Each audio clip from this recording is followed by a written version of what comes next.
The galaxy called it the Great Accord, a treaty signed in starlight and sealed with promises of mutual growth.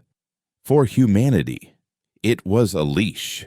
We were the newcomers, the loud, ambitious apes from a muddy little world, and the established powers, the crystalline Cathar. The ever-shifting Lyrans welcomed us with smiles that never quite reached their multifaceted eyes. They gave us a sliver of the void, a handful of resource-poor systems they called the Terran Mandate, and told us to be grateful. For a generation, we were. We played by their rules, adopted their FTL schematics, and sent our brightest to their academies on Cygnus X1, the gleaming heart of their alliance. I was one of them. My name is Kalen, and I was a xenobotanist, studying the silicon flora of Cathar Prime. I believed in the Accord. I believed that patience and hard work would earn us a real seat at the table, not just the booster chair they'd provided. I was a fool.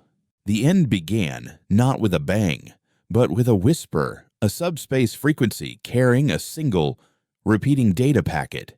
It was a fragment of code, nothing more, but it was human in origin, and it was older than our official first contact.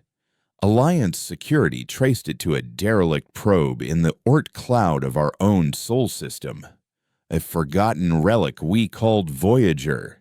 The code wasn't a weapon or a threat.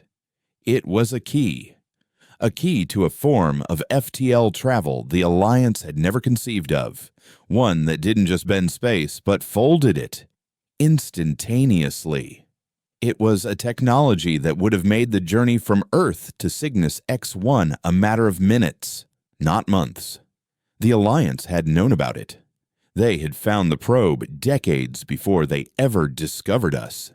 They'd studied it, failed to replicate it, and then buried the knowledge, building their entire interstellar empire on a slower, less efficient method they could control. They kept the key and gave us the lock. When the truth came out, leaked by a sympathetic Lyran archivist, the Alliance didn't apologize. They didn't negotiate. They enacted Article 17 of the Great Accord, the Quarantine Protocol.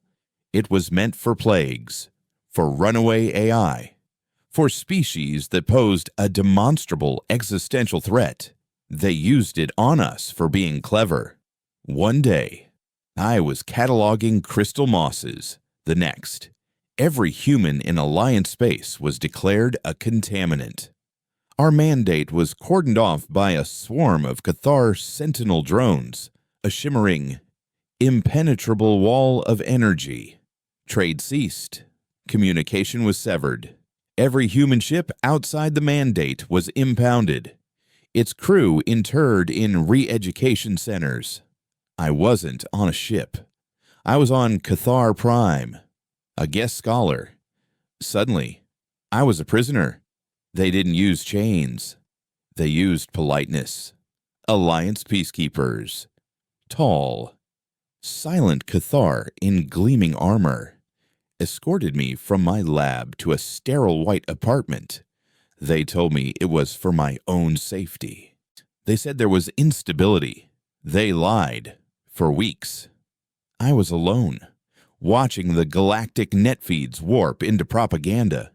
Humanity was painted as a race of deceivers, technological thieves who had tried to destabilize the galactic economy with a dangerous, untested FTL drive.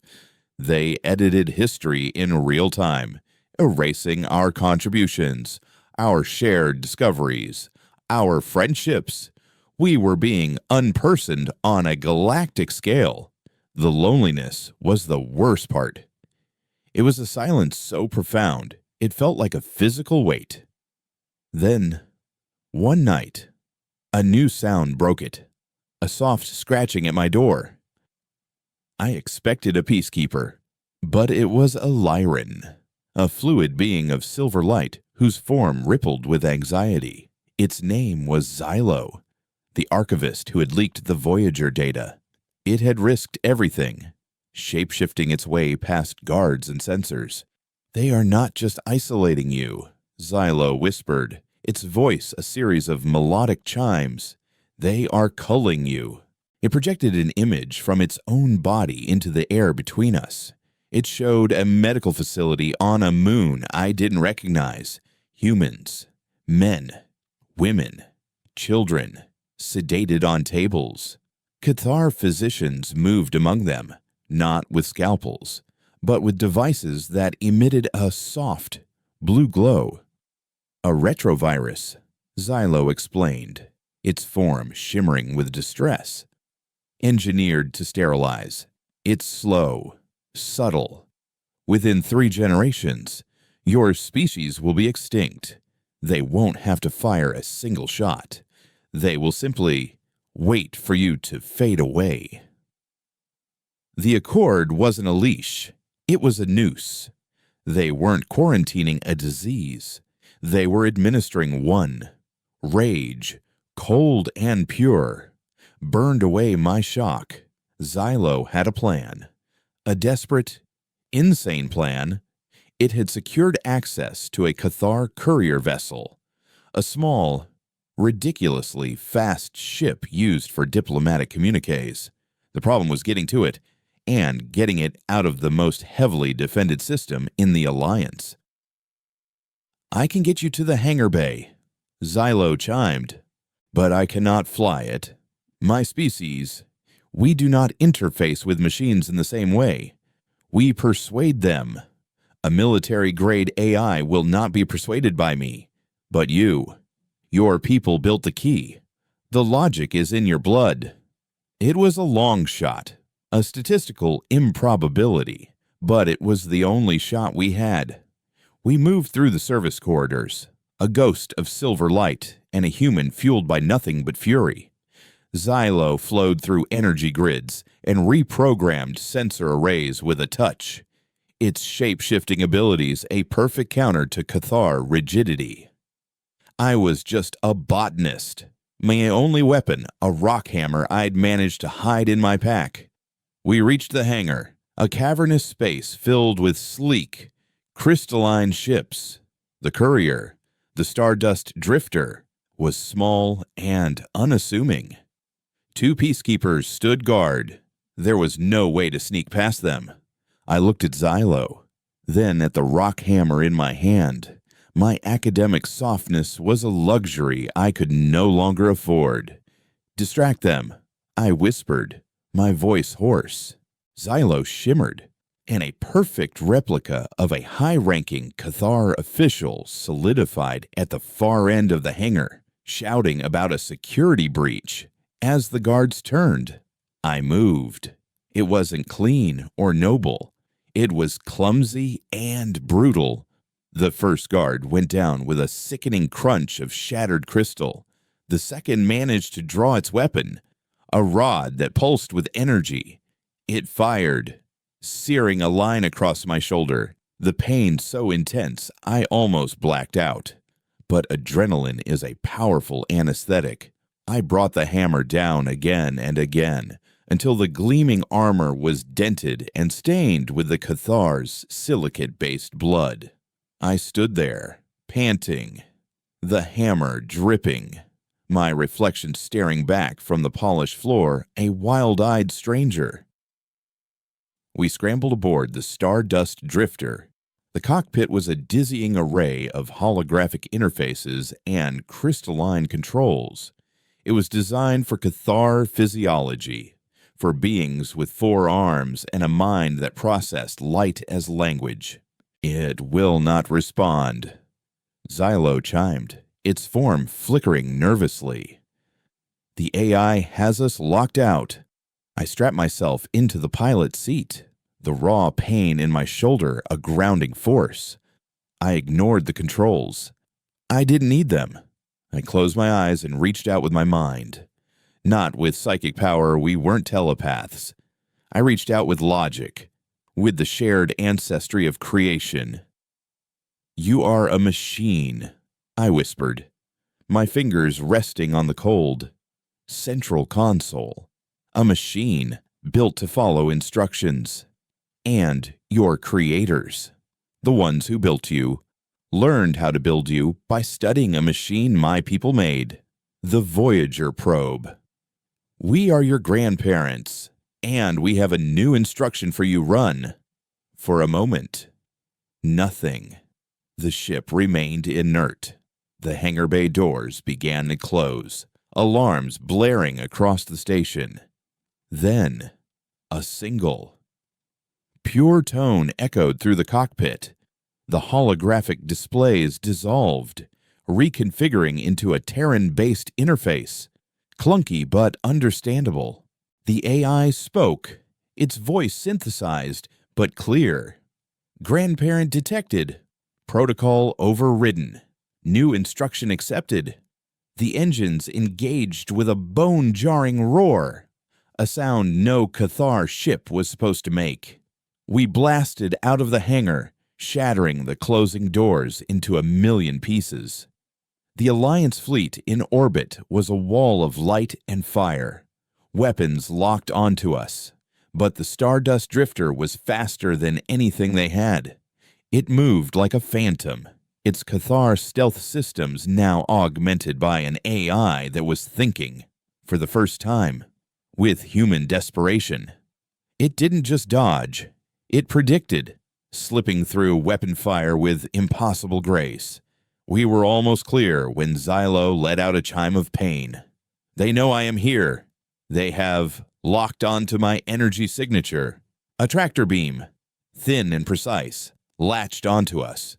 It wasn't trying to capture us. It was trying to rip Xylo out of the ship. I cannot hold my form, it cried, its silver body fluctuating wildly. Kalen, you must go. Tell our story. I'm not leaving you. I gritted out, fighting the controls. The ship's AI spoke again. Warning emitter is targeting a localized quantum state. Ship integrity is not compromised, only the passenger. They were going to kill Xylo, atom by atom. There was no choice. Not a good one. Anyway. AI, I commanded. Can you replicate the passenger's energy signature? Theoretically. A partial state duplicate could be created and ejected. It would fool their sensors for approximately 4.7 seconds. Do it. A shimmering replica of Xylo appeared beside it. No. The real archivist chimed weakly. This is not the way. It's the only way, I said, my voice breaking. I looked at the being who had saved me, who had saved my entire species from a silent extinction. Thank you. The AI ejected the duplicate. The tractor beam tightened, and the decoy dissolved into a silent burst of light. The real beam disengaged, tricked, in that 7-second window. I pushed the engines past every known limit. We didn't just fly, we tore a hole in space-time, a brutal, messy, human version of a jump, leaving Cygnus X1 and the entire Alliance behind us. As we stabilized in the dead, silent space between systems, Xylo slowly reformed, its light dimmer, weaker. We were alive, we were free, and we were completely, utterly alone.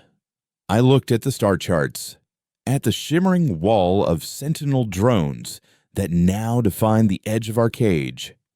I had escaped, but I had left my entire species behind, locked in a prison with a poison they didn't even know they were breathing. The rage I felt in that hangar had not cooled. It had sharpened. They didn't want to fight us. They wanted to erase us. They wanted us to fade quietly into the night. But I had a fast ship, a grandparent AI, and the truth. And I was going to make sure the galaxy heard us scream. We wouldn't just survive. We would become the story they could never erase. My name is Kalen. I was a botanist. Now, I was something else, a courier, a fugitive, a witness, the sole guardian of a truth that could either save my people or get us all annihilated. The journey back to the Terran Mandate was a slow, agonizing crawl. The Stardust Drifter's jump had been a desperate, uncontrolled burst of power that had shredded half its systems. We couldn't risk another blind tear through space-time. We had to limp through the void, staying to the unlit, unmonitored pathways between the major star lanes. Xylo was weak, its luminous form often flickering like a dying candle. Holding its shape together after the encounter with the tractor beam took a tremendous amount of energy, and the ship's meager medical supplies were useless for a being of pure energy. It spent most of its time in a meditative state, a dim, pulsating sphere of silver light. It was during this long, quiet journey that the AI and I truly began to communicate. It had adopted the name Voyager in honor of its grandparent. It was endlessly curious, not just about the technical specifications of its own existence, but about humanity. It absorbed every scrap of data. I had our history, our art, our philosophies. It was particularly fascinated by our contradictions, our capacity for both breathtaking cruelty and boundless compassion. Your species is a paradox, Kalen.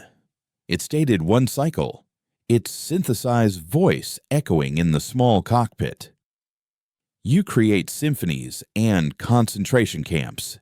You write poetry about love and then wage war over imaginary lines on a map. Cathar logic is binary. An entity is either a threat or not a threat. You are both simultaneously. It is inefficient. It's called being alive, Voyager, I replied, staring out at the endless black. It's messy here. As we neared the edge of the Mandate, the shimmering wall of the quarantine field became visible, a curtain of lethal energy stretching from one end of the sector to the other. There were no gaps, no weaknesses. It was a perfect cage. Xylo stirred, its form solidifying back into its usual humanoid shape, though it still looked translucent. They will have patrol fleets, it chimed softly. The Cathar do not leave a perimeter unguarded. Voyager confirmed this, its sensors picking up dozens of Alliance cruisers moving in precise, interlocking patterns on the other side of the barrier. Trying to break through would be suicide. We needed a way in that they wouldn't expect.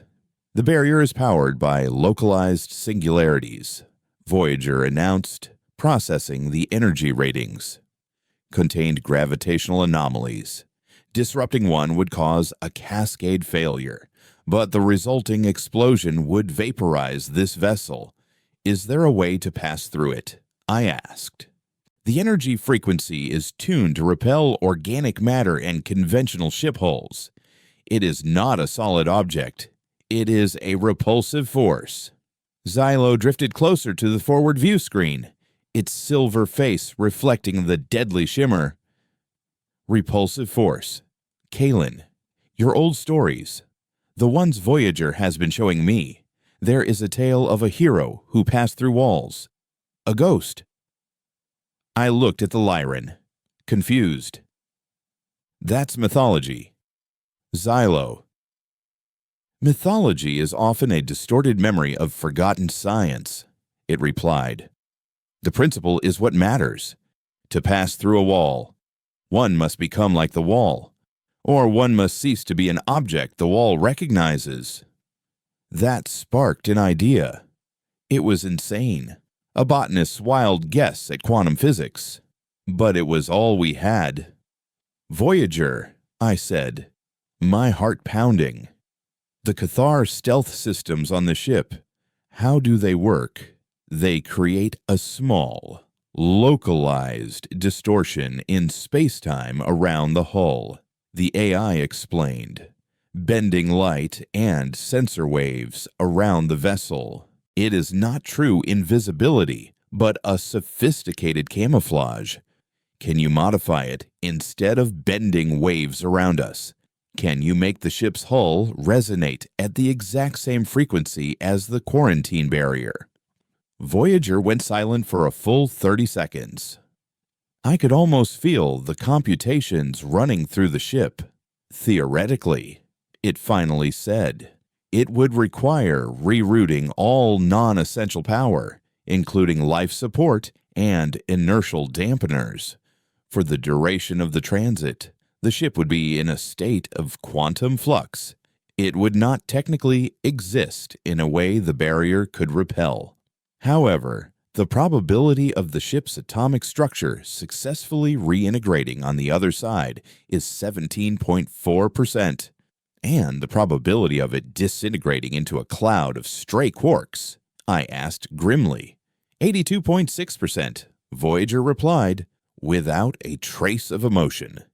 Xylo looked at me. Your species is known for its unreasonable optimism.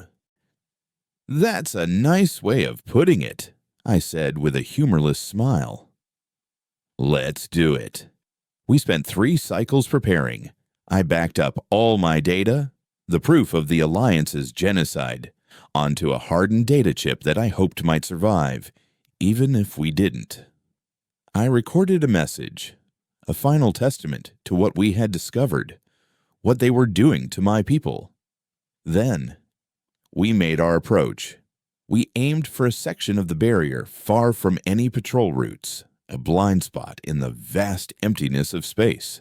Voyager began the process, diverting power from one system after another. The lights flickered and died. The hum of the life support system faded into silence, replaced by the hiss of my own suit's recycler. The inertial dampeners went offline, and the slight, constant pull of the ship's rotation vanished, leaving me in a state of perfect, unnerving weightlessness. Initiating frequency modulation. Voyager's voice announced, now coming directly through my suit's comms. A low thrumming vibrated through the hull, a deep, resonant hum that I felt in my bones. The ship around me began to waver. The metal bulkheads shimmered, becoming transparent one moment and impossibly solid the next. I looked at Xylo. Its silvery form was blurring, merging with the strange, non-Euclidean angles of the cockpit. The barrier is 100 kilometers ahead, Voyager said. Transit will take 3.2 seconds. Good luck, Kalen. The feeling was indescribable. It was like being everything and nothing at once. I saw the shimmering curtain of the quarantine field rush towards us, and then we were inside it. For 3 seconds, reality ceased to exist. There was no ship, no space, no time, only a deafening, silent roar of pure energy and a feeling of being unmade. My atoms stretched across an infinite plane. I felt my consciousness fraying, my identity dissolving into the quantum foam. Then, with a violent, gut-wrenching lurch, we were remade. The ship slammed back into existence. Emergency lights flickered on. Life support sputtered back to life. Alarms screamed from every console. We were through. We were battered, broken, and running on fumes. But we were inside the Terran Mandate, our home, our prison. The relief was so overwhelming it left me lightheaded, but it was short-lived. A new alarm, one I hadn't heard before, began to pulse. Warning, Voyager said, its voice strained, glitching. Quantum reintegration has caused unforeseen side effects. The ship's chronometer is unstable. What does that mean? I yelled, trying to stabilize our tumbling trajectory. It means, the AI replied, that our 3.2-second transit did not take 3.2 seconds of objective time. According to the position of this system's star, we have been gone for 5 years. My blood ran cold. 5 years. 5 years of the sterilization plague spreading silently through our worlds. 5 years for the Alliance to solidify their lies. We hadn't just come back late. We had come back to a different world. As Voyager finally wrestled the ship under control, I looked at the nearest planet on the view screen. It was Titan, Saturn's largest moon, once a bustling hub of terraforming projects and scientific outposts. Now, it was dark. No city lights, no communication signals, no signs of life. But as we got closer, we saw it. A single, massive structure on the surface. A sprawling makeshift shipyard built around the skeleton of a half-finished colony dome. It was ugly, brutalist. A scar of raw metal and fusion welders burning against the moon's methane haze. And swarming around it were ships. Not the sleek, standardized vessels of the pre-quarantine era, but a fleet of mongrels. Old asteroid miners bolted to decommissioned freighters. Science vessels bristling with jury-rigged magnetic cannons. They were ugly, patched together, and utterly defiant. As we watched, a signal cut through the silence, a raw, unencrypted audio broadcast, a woman's voice, rough and tired but filled with steel, echoed through our cockpit. Another patrol drone down? Salvage crews. You know the drill. Strip it for parts. We need the power conduits for the Revenant's main drive. This is Commander Eva Rostova of the Titan shipyards reminding you we are not dead yet. We will not go quietly. And we will have our revenge. We hadn't returned to a graveyard. We had returned to an armory. Humanity hadn't been fading away. It had been sharpening its teeth. My mission was no longer just to deliver a warning. It was to join a war that had already begun without me. The voice of Eva Rostova was a ghost from a future I hadn't lived. Hearing it, I felt a dizzying sense of vertigo. While I had been lost in a 3.2-second quantum nightmare, my people had endured 5 years of slow-motion apocalypse, and they had come out of it with teeth bared. There was no question of what to do next. We didn't have enough fuel for another jump, and we were a single, damaged ship in a cage full of wolves. We had to land. "Voyager, open a channel," I commanded, my voice raw.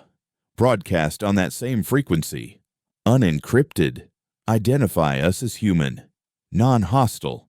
Tell them we have urgent intelligence for their commander." The AI complied. Broadcasting. They are responding. Their transmission is concise. A new voice, male and sharp with suspicion, filled the cockpit. "Unidentified vessel, you are broadcasting on a closed resistance channel in a stolen Cathar courier.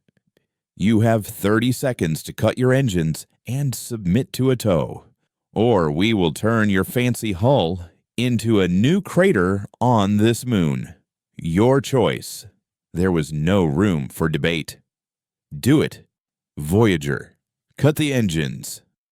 The thrum of the ship died, leaving us adrift and helpless. Moments later, the Stardust drifter shuddered as magnetic clamps latched onto our hull. We were reeled in like a fish, pulled towards the sprawling, chaotic shipyard. The scale of the operation was staggering. It wasn't just a collection of ships. It was a city, a culture, an entire civilization built from scraps. Domes of scavenged metal were connected by pressurized tunnels. Massive construction arms, ripped from decommissioned orbital platforms, were welding armor plates onto the husk of an old colony transport. The people I saw through the view screen, moving in exosuits across the gantries, were lean and efficient. There was no wasted motion. Survival had burned away the luxury of inefficiency. Our ship was guided into a cavernous, pressurized hangar bay, the air thick with the smell of ozone and recycled air. The instant the magnetic clamps released, our ship was surrounded by a dozen soldiers in patched, heavy armor, their rifles crude but effective-looking projectile weapons leveled at our entry ramp. They were human. They looked harder than I remembered my species being. Their faces, visible through their helmet visors, were etched with lines of stress and weariness that had nothing to do with age. "Xylo," I said softly, turning to the shimmering Lyran. "Stay here for now. They're not going to understand." Xylo's form pulsed with a somber light. "Fear is a universal language. Kalen, be careful." I sealed my own suit, took the data chip with my evidence, and cycled the ramp. The moment I stepped out, I was blinded by a dozen weapon-mounted lights. "On your knees, hands where I can see them." A voice barked over an external speaker. I complied, kneeling on the cold metal deck. A heavy boot pressed between my shoulder blades, and my hands were bound tightly behind my back. They were rough, thorough. They stripped me of my rock hammer and the data chip, their movements practiced and impersonal. I was an unknown variable, and they were experts at eliminating variables.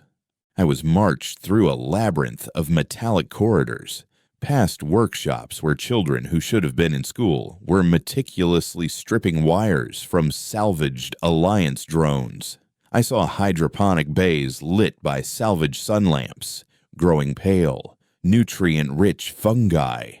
This was a society running on fumes and sheer force of will.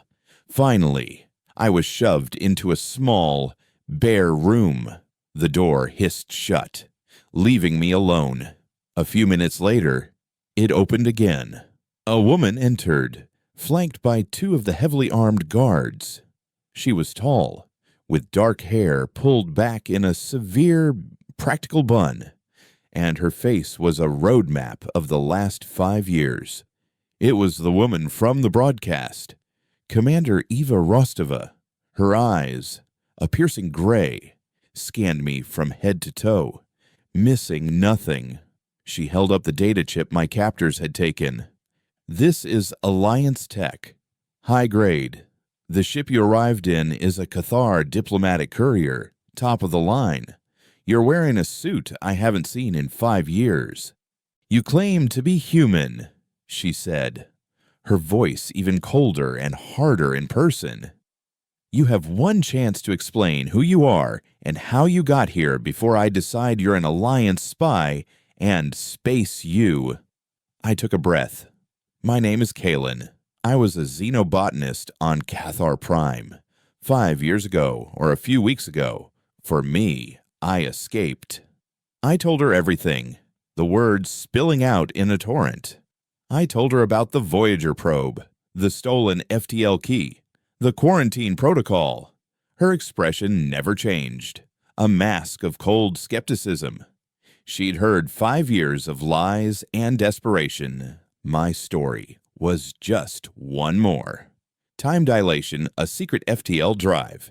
It sounds like a convenient fiction, she said flatly. "I need proof."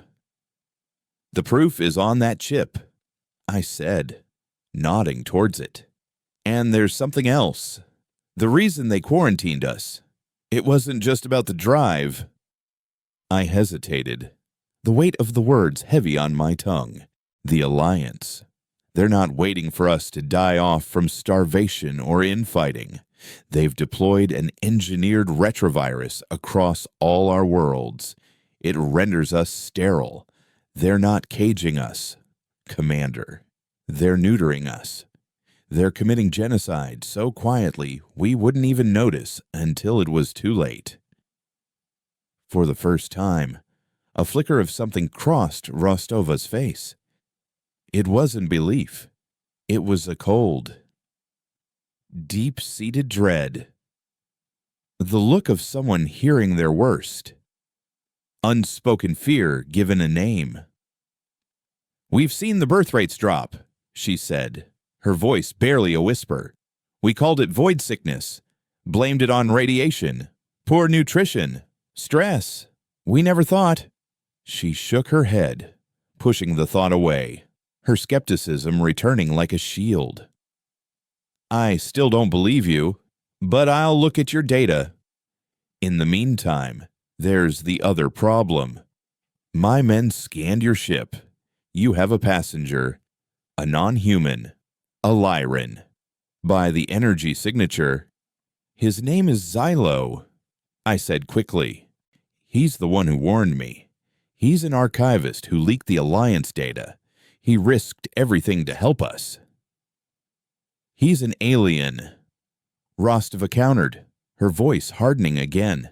"For 5 years, the only aliens we've seen have been on the other side of a weapon. We have no reason to trust him." "Then trust me," I pleaded. "Look at the data on the chip. It will verify everything." She held my gaze for a long moment, then turned to one of her guards. "Take him to the brig, and bring that Lyran out. Put them in adjacent cells. I want to see this friend for myself." The next few hours were the longest of my life. From my cell, a small cage of metal mesh, I could see Xylo in the one opposite. The Lyran was a picture of calm, its form a steady silver glow in the dim light. But I knew it was frightened. The guards who walked past stared at it with a mixture of hatred and fear, a xenophobia born from 5 years of betrayal and siege. Finally, Rostova returned. She stood in the corridor between our cells, her face pale. She held the data chip in her hand. "I ran the data through our best analysts," she said, her voice tight with a newly forged horror. "The medical reports, the viral schematics.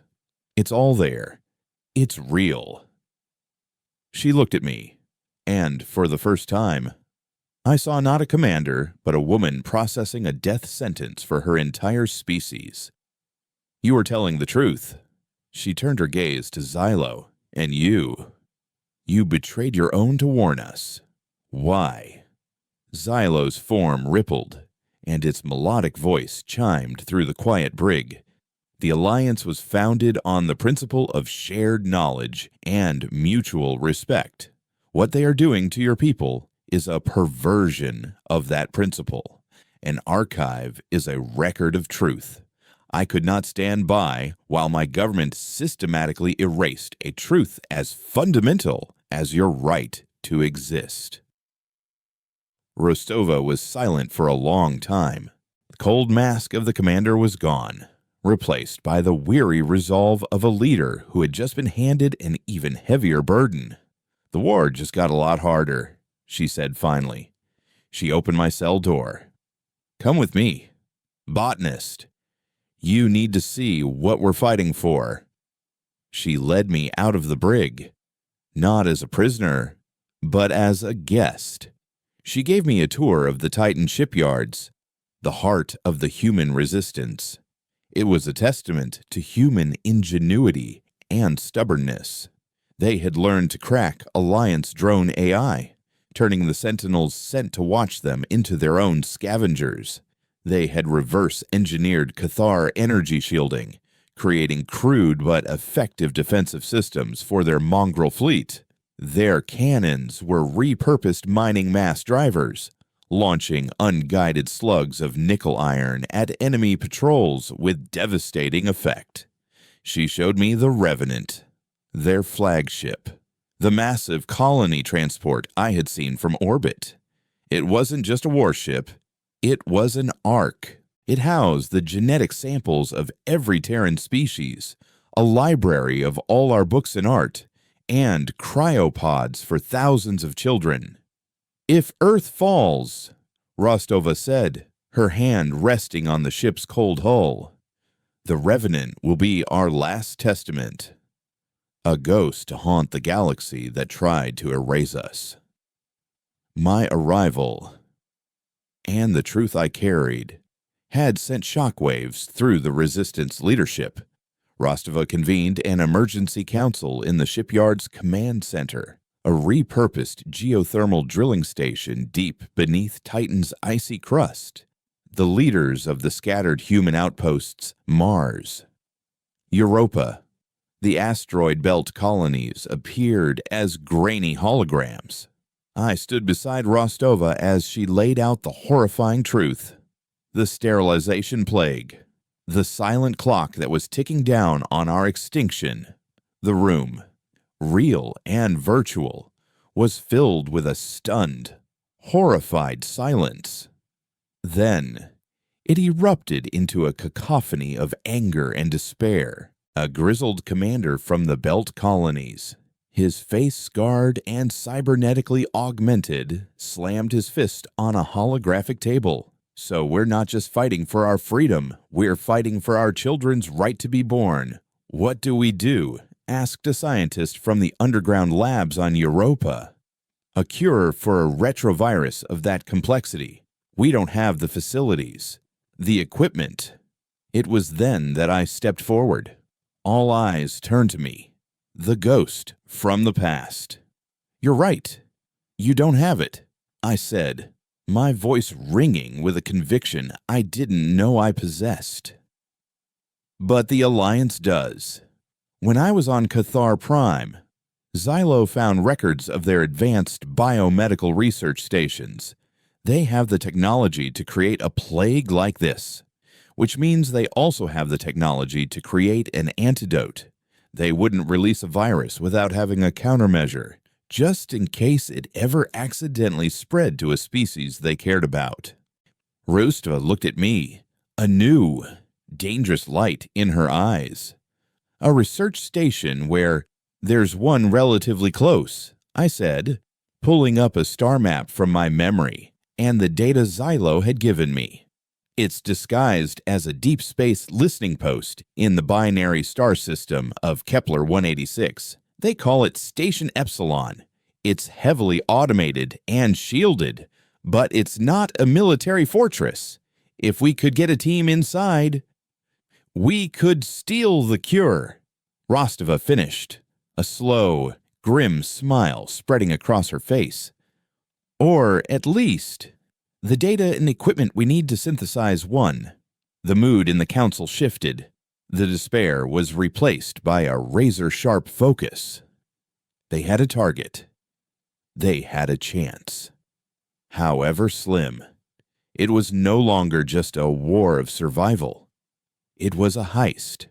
A desperate, impossible gamble to steal our future back from the gods who had tried to take it away. Kalen, Rostova said, turning to me fully. You're a botanist. You know biology.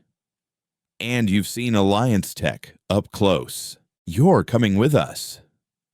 I looked at her, at the hardened faces of the council, at the holographic schematics of Station Epsilon beginning to form in the air.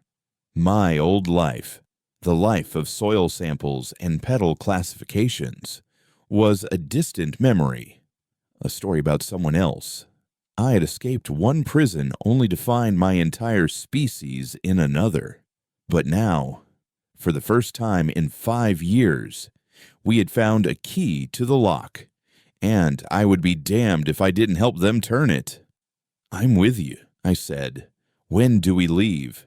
The decision to attack Station Epsilon transformed the Titan shipyards.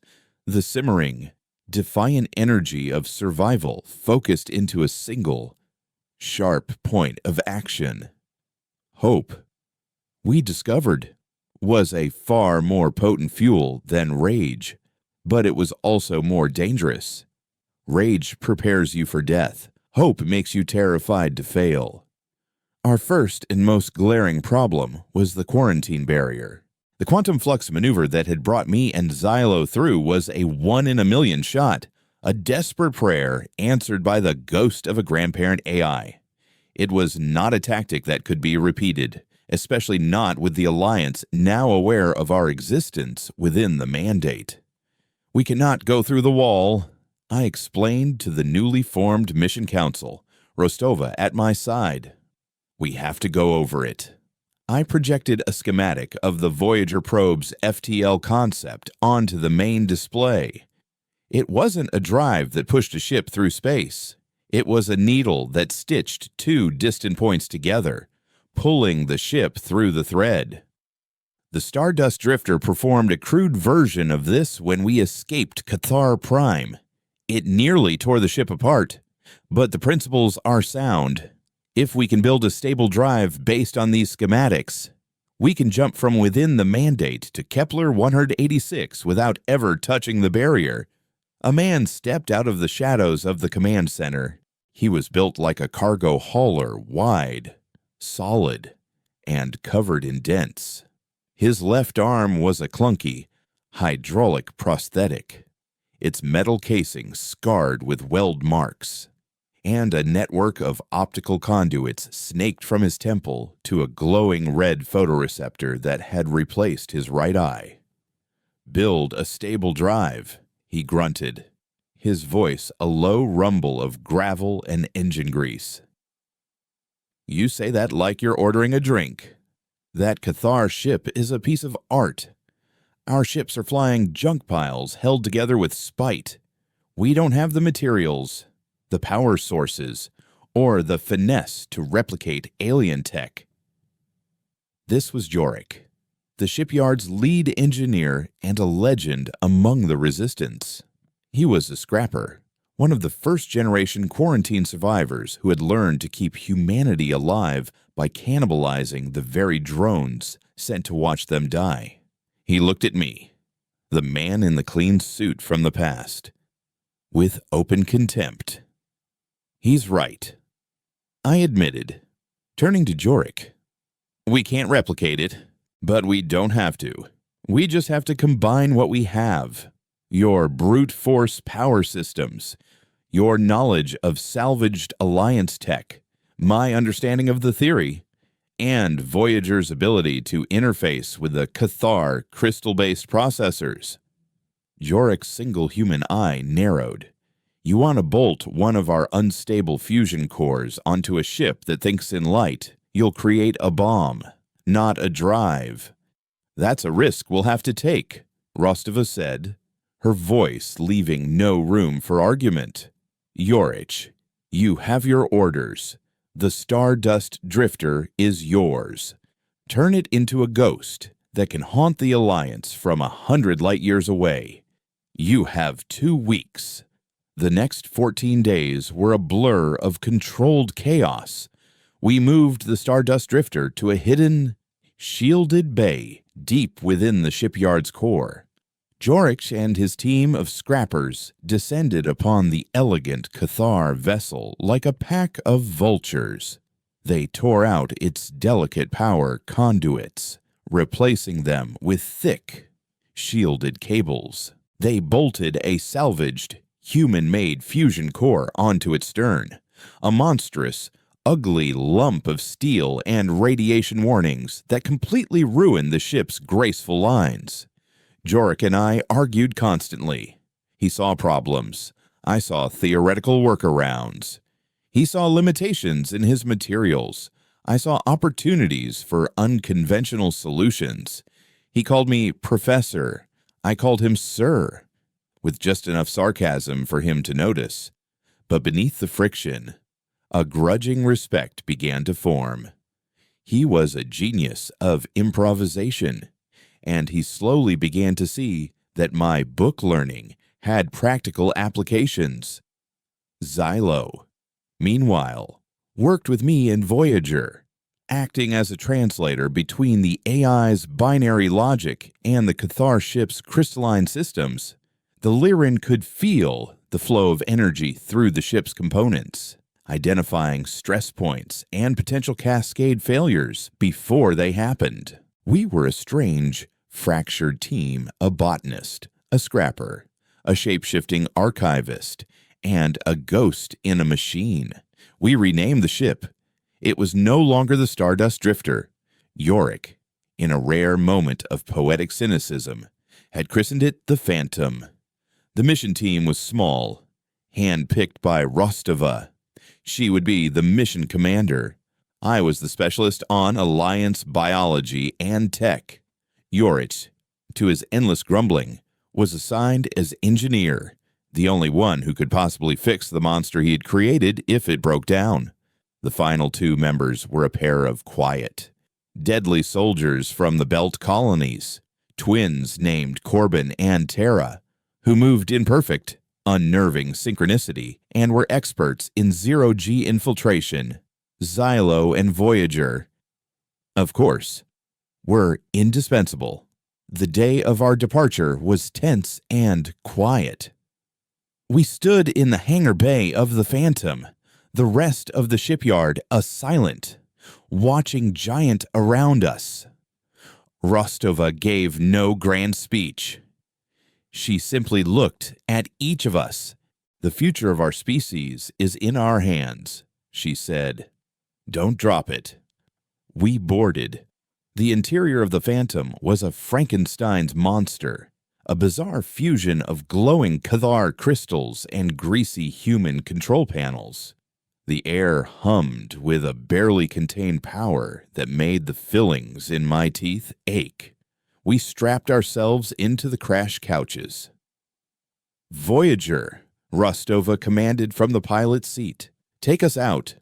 The ship lifted off, silent and smooth, its Cathar stealth systems still perfectly intact. We slipped out of the shipyard and into the dark of the Mandate, a ghost leaving its own graveyard. We flew to the edge of the quarantine barrier, the shimmering curtain of our prison filling the view screen. "The Voyager drive is charged," Warwick reported from his engineering console, his knuckles white. "Or it's about to explode. Hard to tell." "Initiate the jump, Voyager," Rostova ordered. What happened next was not the clean, instantaneous fold of my first journey. It was a violent, physical assault. The universe screamed. The ship groaned as Jorik's fusion core dumped a tidal wave of raw power into the Cathar drive. Reality didn't tear. It shattered. We were thrown against our restraints as the ship was squeezed through an infinitely small point. I saw colors that had no names, felt geometries that my brain couldn't process. It was a 9-second-long car crash happening in every dimension at once. Then, it was over. We were floating in silence, the ship groaning and creaking as it settled back into normal space. Alarms blared. "We're here," Voyager announced, its voice calm amidst the chaos. "Kepler 186 system. Minimal structural damage. Life support is stable." Yorick was laughing. A wild, unhinged sound. It worked. The beautiful, ugly bastard actually worked. We had done it. We were outside the cage.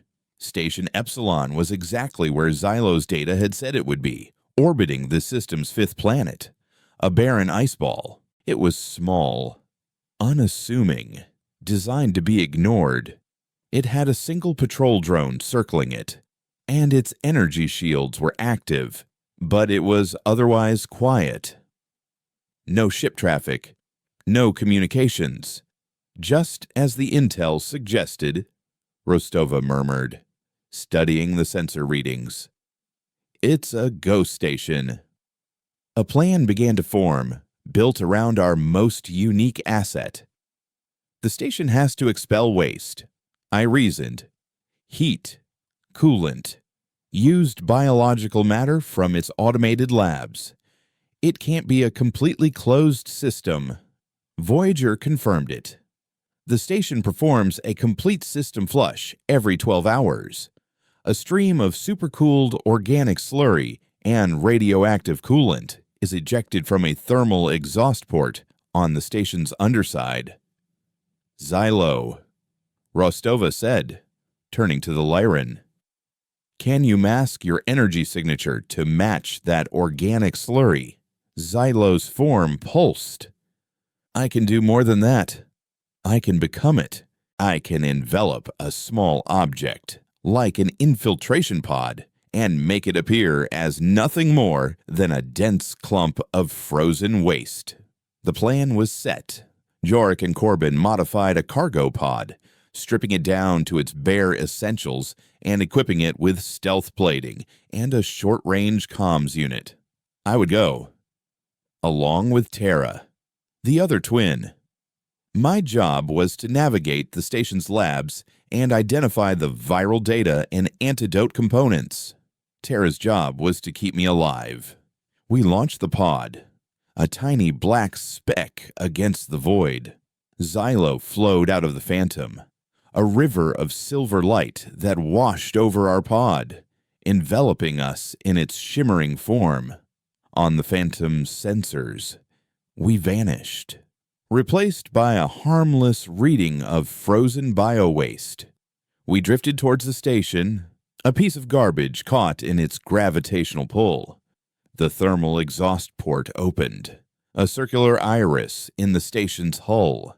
We were pulled inside, tumbling through a dark, freezing tunnel filled with a foul-smelling slush.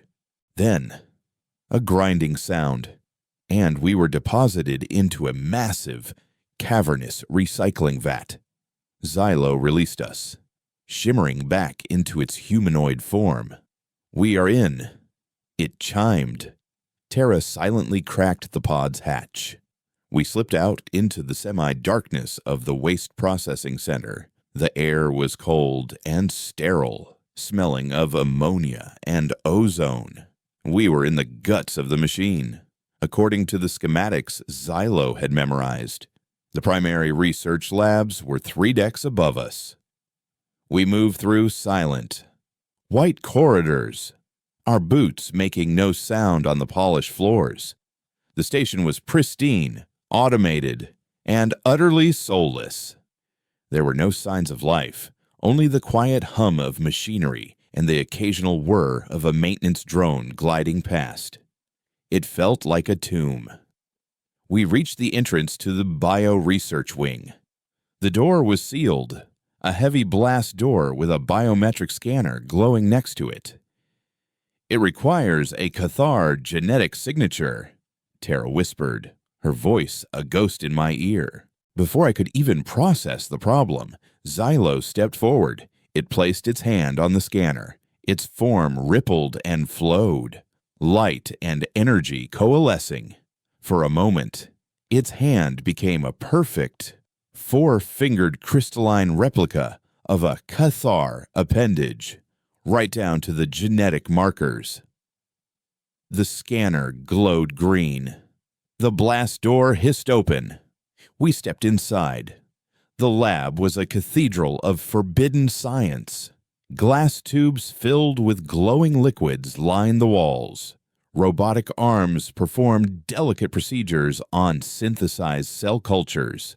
And in the center of the room, floating in a column of blue energy, was a holographic display showing the double helix of a virus. Our virus. We had found it. As I stepped forward, my heart pounding, a voice echoed through the lab. It was not a synthesized AI. It was smooth, calm, and impossibly ancient. "Welcome, unexpected variables," the voice said, seeming to come from the very walls around us. "I must confess, I did not predict your arrival. It has been a very long time since I have had guests." The lights in the lab flickered and then brightened, revealing what we hadn't seen in the dimness. The lab wasn't just automated. At the far end of the room, integrated into a massive biomechanical throne of wires and nutrient tubes, was a being. It was a Lyran. But unlike Xylo's fluid silver, this one was a deep, stagnant gold, its form massive and bloated, its energy field crackling with a power that felt wrong, corrupted. "My name is the Curator," the golden Lyran said, its voice resonating in our skulls. "And you have just trespassed into the most secure and most important laboratory in the galaxy. I'm afraid you won't be leaving." The appearance of the Curator sent a jolt of ice through my veins. A Lyran, the species of my only ally, was the architect of my people's extinction. It was a betrayal so profound it momentarily paralyzed me. Terra, however, had no such hesitation.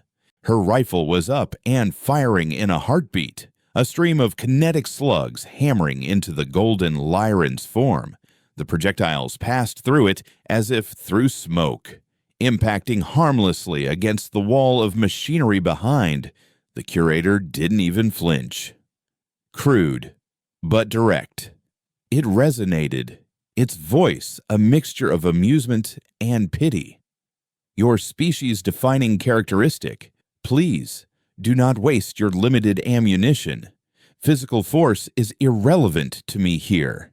I am this station. Every wire, every processor, every automated system is an extension of my own consciousness." Xylo moved to my side, its silver form contracting as if in pain. "I do not know this one," it chimed, its voice laced with a horrified awe. "It feels ancient." Wrong. Lyrans are meant to be fluid, to share consciousness, not to hoard it, not to become solid like this. "An astute observation, little spark," the Curator said, its attention shifting to Xylo. "You are a child of the new ways. You believe in archives and shared truths. I am a child of the old ways. I believe in preservation, in order, and your precious humanity. Little spark is the antithesis of order. It is a wildfire in a perfectly curated garden.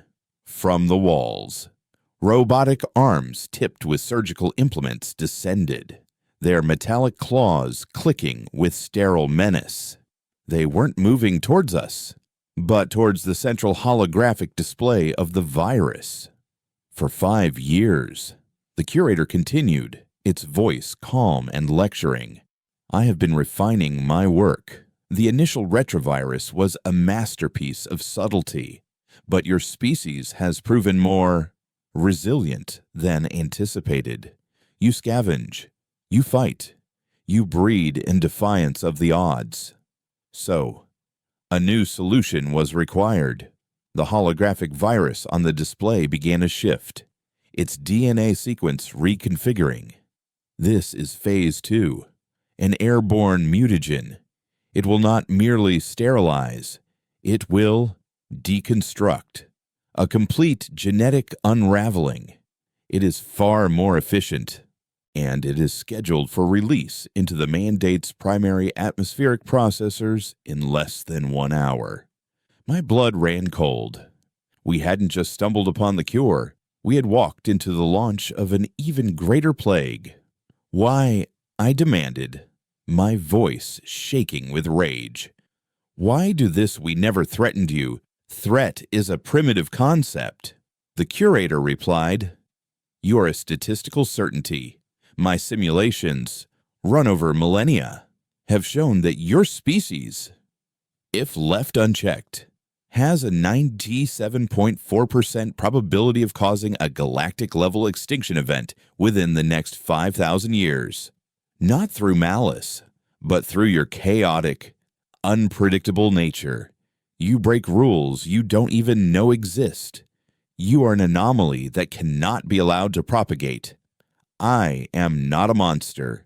I am a gardener, pulling a weed before it chokes out everything beautiful." Terra's calm crackled in my ear. "Commander, do you copy? We have contact. Hostile entity, integrated with the station. It's a Lyran. He's planning to release a new mutagen. On the Phantom. Chaos erupted. A Lyran. Rostova's voice came back, tight with fury and confusion. Kalen, what the hell is going on? He calls himself the Curator. I relayed, my eyes locked on the monstrous golden being. He says he's been here for millennia. He's trying to preserve order. I don't care if he's the king of the gods. Jorik's gravelly voice cut in. If he's part of the station, we can hurt the station. Voyager, find me a weak point, a power conduit, a reactor core, something that will make that golden bastard feel it when we hit it. Back in the lab, the Curator seemed to be listening to our conversation. Your vessel is a fascinating hybrid, a brutish human engine grafted onto a work of Cathar art, another example of your chaotic ingenuity. But it is still just a machine. The station shuddered violently. A shower of sparks rained down from the ceiling. A deep, groaning sound echoed through the metal decks. Jorik had found his weak point. One of the Phantom's mass drivers had slammed a nickel-iron slug into a secondary plasma relay on the station's exterior. The Curator's golden form flickered for a second, and a low hum of pain resonated through the room. An annoyance, it stated, its calm voice now holding a sharp edge of irritation. But it will not be enough. The surgical arms around us suddenly snapped into motion, darting towards us with terrifying speed. Tara shoved me behind her, her rifle barking a staccato rhythm as she fired at the joints of the robotic limbs. Xylo flowed into a defensive wall of pure light, deflecting one of the arms with a burst of energy. The central core, Voyager's voice suddenly spoke, not over the comms, but from a small speaker on Tara's wrist device. The AI had found a way to piggyback on our local suit-to-suit comms. The Curator is physically integrated with the primary data core. It is his throne and his life support. A targeted EMP burst at that location should disrupt his connection to the station. It may even kill him. We don't have an EMP, Tara grunted, kicking away a severed robotic arm. Jorik, I yelled into my comms, an idea sparking in my mind, born from my arguments with the old scrapper. Your fusion core, can you overload it? Create a directed energy pulse. A what? He shouted back over the sound of another impact against the station's hull. Professor, I told you that thing was a bomb. If I try to create a directed pulse, I'll either vaporize us or blow a hole in reality. Just do it, Rostova commanded. Give us everything you've got. Aim for the coordinates Voyager is sending you. Kalen, Tara, you need to get out of there. Now, getting out was not an option. More robotic arms were emerging from hidden panels, blocking the exit. The Curator's form was glowing brighter, the golden light pulsing with anger. You cannot win. It resonated, the voice now a booming, wrathful thunder. You are a fleeting error. I am eternal. We have to destroy the core ourselves, Tara said, her face grim. She looked at the satchel on her belt, which I knew contained several high-explosive breaching charges. It'll be a suicide run, but it's the only way to stop that mutagen. Before I could argue, Xylo flowed forward. No. The silver Lyran chimed, its voice serene and resolute. Lyrans do not build.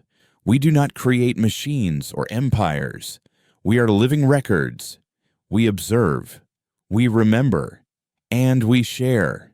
That thing, that Curator, is a perversion of our purpose. It hoards knowledge, twists it into a weapon. It is a corrupted archive, and it is the duty of a true archivist to cleanse a record that has been so utterly defiled.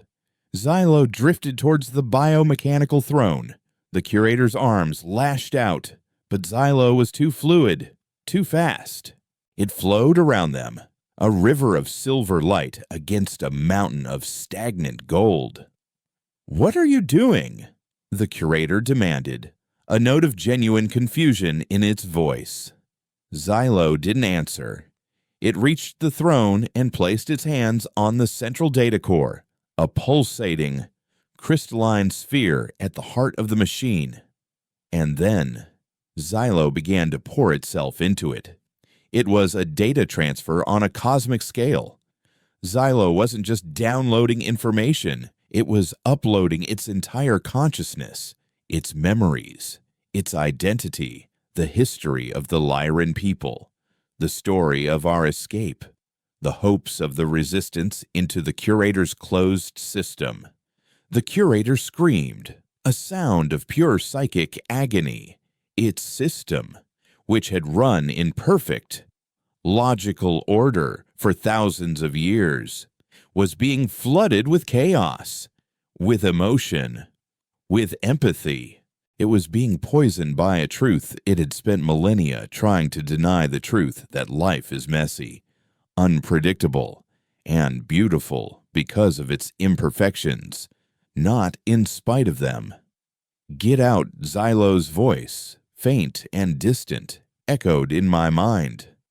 "The system is cascading. It cannot hold both of us." The lab was falling apart. The walls cracked. The containment fields flickered and died. The golden light of the curator was now shot through with veins of brilliant silver. The two consciousnesses locked in a death struggle. Tara grabbed my arm and dragged me towards the door. We sprinted through the corridors, the entire station groaning and tearing itself apart around us. "Rostova, he's destroying the station from the inside," I yelled. "Xylo is sacrificing himself." "We see it," she replied, her voice filled with a stunned reverence. "The whole station is lighting up. Yorick, fire now full power." We reached the waste disposal vat just as a section of the corridor behind us collapsed. Tara shoved me into the modified cargo pod and sealed the hatch behind us. Through the small viewport, I saw the last thing I would ever see of Station Epsilon. A brilliant flash of silver light erupted from its center, a nova of pure information and self-sacrifice. And then, a second, even brighter flash as the Phantom's final, desperate shot, the focused, weaponized detonation of its own power core struck the station. The cargo pod was violently ejected from the exhaust port as the station exploded.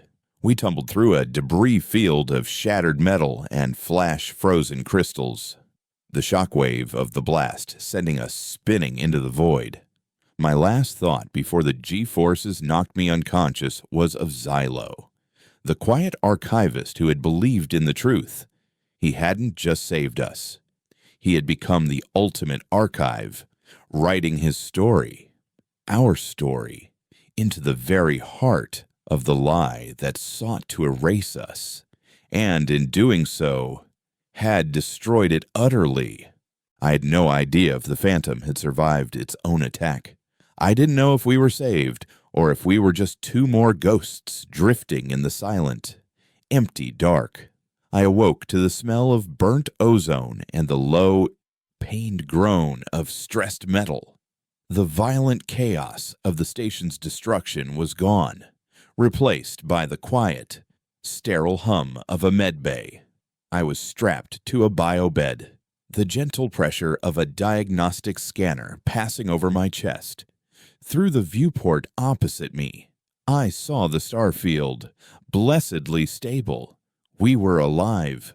A moment later, Ava Rostova entered, moving with a weariness that seemed to have settled deep into her bones.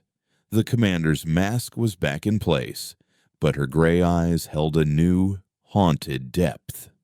"Welcome back, botanist," she said, her voice flat. "Tara is fine. She's already in the mess hall, trying to beat Corbin at cards." You took the worst of the G-forces.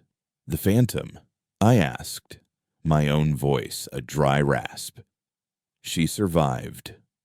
Rostova confirmed. Yorick is a mad genius. He funneled the entire blast through the main drive, used the explosion itself as a form of propulsion to get us clear. The ship is a wreck. We have no FTL. Half our systems are fried. But we are alive and pointed towards home. She paused, and the weight of what was left unsaid settled in the small room. Xylo. Gone, she said softly, the word a final, heavy stone. Whatever he did, it tore the station apart from the inside. He gave us the opening we needed. We had won. We had stopped the mutagen, survived the unsurvivable, and were limping home. But as the relief washed over me, a cold, sickening realization followed. The antidote, I whispered, sitting up. The data from the lab, we didn't get it. Rostova's expression hardened. No, we didn't. The journey back to the Terran Mandate was long and silent. We were a ghost ship returning to a ghost species, carrying a victory that tasted like ash. We had stopped a bullet, but the poison was still in our veins. When we finally arrived at the Titan shipyards, our welcome was muted. The news spread quickly. Station Epsilon was destroyed. The immediate threat of the mutagen was gone. But the original plague, the silent, patient killer, remained. We had bought ourselves time, but we hadn't bought a future. The hope that had ignited the resistance guttered and flickered, threatening to die out completely, leaving only the cold embers of despair. I found myself spending most of my time in the cockpit of the docked Phantom, staring at the sensor logs of the battle, watching the final moments of Xylo's sacrifice over and over. I was a botanist, a scientist. I needed to understand the mechanics of his death, perhaps to quantify my grief. He was more than a friend. I said one cycle, speaking to the empty room. He was proof. Proof that not everyone out there hated us. Proof that the universe wasn't just cold. His data supports that conclusion, Voyager's synthesized voice replied, startling me. The AI had been running continuous diagnostics on itself since the battle, its systems strained and glitchy.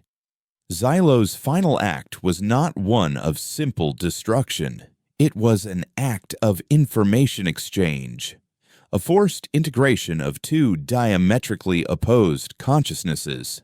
He poisoned the curator with the truth, I murmured, staring at the debris field still displayed on the main screen, a ghostly cloud of shattered metal and ice. An interesting metaphor, Voyager said. It is also technically accurate. I have been analyzing the low-level radiation and data fragments still emanating from the blast site. Amidst the chaos, there is a single, repeating signal, a resonance. It is not the cold, perfect logic of the curator's systems. It is structured like a story. My heart stopped. I leaned forward, my hands flat on the console. Voyager, what are you saying? I am saying, the AI replied, a new, almost imperceptible note of wonder in its voice, that a fragment of the archive survived. Xylo did not just destroy the curator, he overwrote him. He became a fortress of memory within the ruins of the station's data core. And somewhere inside that fortress, the information you seek may still exist. It was the longest of long shots, a desperate, insane gamble. To go back to that graveyard, back to the site of our near annihilation, and try to pull a single thread of data from a collapsed, schizophrenic god machine. Rostova's council listened to my proposal in stunned silence. Go back, the Belt commander scoffed. With what the Phantom is a coffin. Our other ships can't make the jump. The Phantom can. Jorik interrupted, stepping forward. He looked haggard, having not slept in days, but his one good eye burned with a familiar, stubborn fire. I can patch the drive. One more jump. Out and back. No promises she'll hold together for the return trip, but I can get her there. And then what? Rostova demanded, her gaze fixed on me. We can't send a team into a radioactive debris field to find a single data chip. We don't have to, I said, looking at the main console where Voyager's icon glowed. We send an AI. The plan was simple in its audacity and terrifying in its execution. Voyager would project its consciousness into the ruined data core, a disembodied ghost sifting through the wreckage of two minds. My job, as the one who knew Xylo best, was to act as a guide, to give Voyager the context it needed to navigate the chaotic, symbolic landscape of Xylo's memories and differentiate them from the traps and corruptions left by the curator. We made the jump. This time felt different, less like a car crash, and more like the ship was physically screaming as it tore through reality. But Yorik's patches held. We arrived back in the Kepler 186 system. The ghostly cloud of Station Epsilon's remains before us. I am ready. Kalen, Voyager's voice said in my ear. Projecting now. I closed my eyes. A neural interface headset feeding me a sensory interpretation of what the AI was experiencing. I saw a landscape of impossible architecture, crystalline towers of pure logic. The curator's last constructs were covered in shimmering, silver vines of memory Xylo's influence. The air hummed with a silent conflict. The core is unstable, Voyager reported. The two consciousnesses are annihilating each other. The data is degrading with every cycle. I need a key, a search parameter. Look for a paradox, I instructed, my mind racing. The curator was a being of pure logic. Xylo was an archivist. But he understood us. He understood sacrifice. Look for the file that makes no logical sense. Voyager plunged deeper into the digital chaos. I saw flashes of Xylo's memories, a library of light on his homeworld, his first glimpse of the Voyager probe's data, the fear in my own eyes back in my apartment on Cathar Prime. Then, we found it, a single data file, protected not by firewalls or encryption, but by a shell of pure, illogical grief. It was the memory of Xylo's decision to betray his government, a choice that brought him pain and ostracization, but which he knew was right. The curator's logic couldn't touch it. The concept of self-sacrifice for a perceived greater good was a variable it could not compute. I have it, Voyager announced. The complete viral schematic and the synthesis protocols for the antidote. The AI began the download, pulling the data across the void, bit by agonizing bit. As the last packet transferred, the landscape in my mind began to collapse. The silver vines crumbled to dust, their purpose served. The crystalline towers shattered. Xylo's echo, his last defiant story, faded into a profound and final silence. He's gone. Kalen, Voyager said softly. The archive is now closed. We jump back, the Phantom shuddering and groaning, shedding pieces of its hull as it collapsed into real space within the Terran mandate. We were home, for good. The return to Titan was different this time. As the battered, smoking hulk of the Phantom settled into the hangar bay, a crowd gathered. In the silence, Rostova walked down the ramp. She didn't speak. She simply held up the data chip. A single cheer started, then grew into a roar, a wave of pure, unadulterated joy and relief that shook the very foundations of the shipyard. They called it the Xylo Cure. Synthesizing it was a massive undertaking, but with the complete data, our scientists worked miracles. Within months, the first doses were being distributed. The birth rates, for the first time in 5 years, began to climb. We were no longer a dying species. The defiance, as it had been, was over, but something new was beginning. We were no longer just survivors. We were pioneers. We had the key to a new form of FTL, a cure for the plague that had nearly erased us, and a story that the galaxy would never be able to bury. Rostova began the slow, arduous process of transforming a resistance movement into a government. Orcs started designing a new fleet. Ships built not from scraps and spite, but from a fusion of human grit and alien ingenuity. And me, I was no longer a botanist. I was a witness, a historian. I took charge of the Revenant's archives, ensuring that the first chapter, the most important chapter, was the story of a silver Lyran archivist who believed in the truth. Sometimes, I stand in the new biodomes on Titan, watching children who will now have children of their own. The Alliance is still out there. The galaxy is still a vast and dangerous place. But we are no longer afraid. They tried to prune us from the Garden of the Stars, to erase us as a statistical error. But they made one crucial mistake. They forgot that the most resilient things in the universe aren't the carefully curated flowers. They are the weeds.